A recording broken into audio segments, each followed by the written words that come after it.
নির্বাচনী প্রচারণার খবর জানাতে ঠাকুরগাঁও থেকে যুক্ত হচ্ছেন সহকর্মী নবীন হাসান। নবীন, প্রচারণার দ্বিতীয় দিনে কেমন দেখছেন পরিস্থিতি এবং সেই সাথে জানাবেন নির্বাচনী পরিবেশ কেমন দেখতে পাচ্ছেন, বিস্তারিত জানাবেন। কিন্তু প্রচারণা শুরু হয়েছে। এই মুহূর্তে আমি আছি ঠাকুরগাঁও শহরের কালীবাড়ি বাজারে। এই মুহূর্তে প্রচার করছেন জেলা বিএনপির সাধারণ সম্পাদক পয়গাম আলী। আমরা সরাসরি তার সাথে কথা বলবো। আপনারা তো গতকাল থেকে প্রচার শুরু করেছেন, কিভাবে প্রচার করছেন? ইতিমধ্যে দেখতে পাচ্ছেন, ধন্যবাদ ডিবিসি কে, যে আমরা গতকাল রাত 12টার পর থেকে আনুষ্ঠানিকভাবে সরকারি পরিপত্র অনুযায়ী নির্বাচনী কার্যক্রম চালু হয়ে গেছে।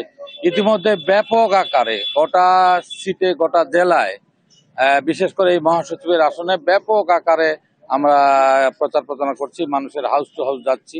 ব্যবসায়ী, দোকানদার, রিক্সা শ্রমিক, ভ্যান শ্রমিক, আমার কুলি শ্রমিক, সব মানুষের দ্বারা যাচ্ছি। তারাও নিজেরা খুব উৎসাহিত এবং ঠাকুরগাঁওর ইতিহাসে এটা একটা ভিক্টরি হয়ে যাবে ইনশাল্লাহ আগামী 12 তারিখ। আমরা সকল মানুষ, সকল ধর্মের, সকল মতের মানুষ ঐক্যবদ্ধ হয়েছে। এবার হিন্দু, মুসলিম, বৌদ্ধ, খ্রিস্টান ঐক্য হয়ে এবার আমাদের মহাসচিব মহোদয়কে সবাই ভোট ইতিমধ্যে উৎসর্গ করে দিয়েছেন। আমরা বিশ্বাস করি যে আগামী 12 ফেব্রুয়ারিতে নির্বাচন,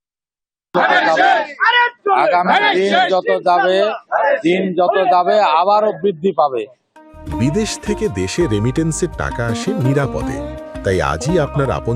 আজকে দ্বিতীয় দিন, ইনশাল্লাহ আমরা 48 ঘন্টা আগ পর্যন্ত প্রচারণা চলবে এবং গ্রাম থেকে গ্রামাঞ্চল এবং আমাদের যত নেতা কর্মী আছে সবাই নিজ দায়িত্ব নিয়ে ইতিমধ্যে নেমে গেছে। আজকে মহাসচিব আসছেন 1:30টায় নেমে উনি একটি ইউনিয়নে গণসংযোগ করবেন।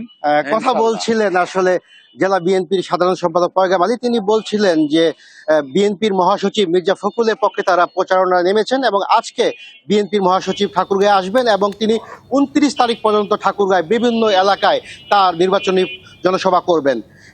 শ্রাবন্তী, এই ছিল আমার কাছে ঠাকুরগাঁও থেকে নির্বাচনী প্রচারণার সর্বশেষ খবর। নবীন, আপনাকে ধন্যবাদ।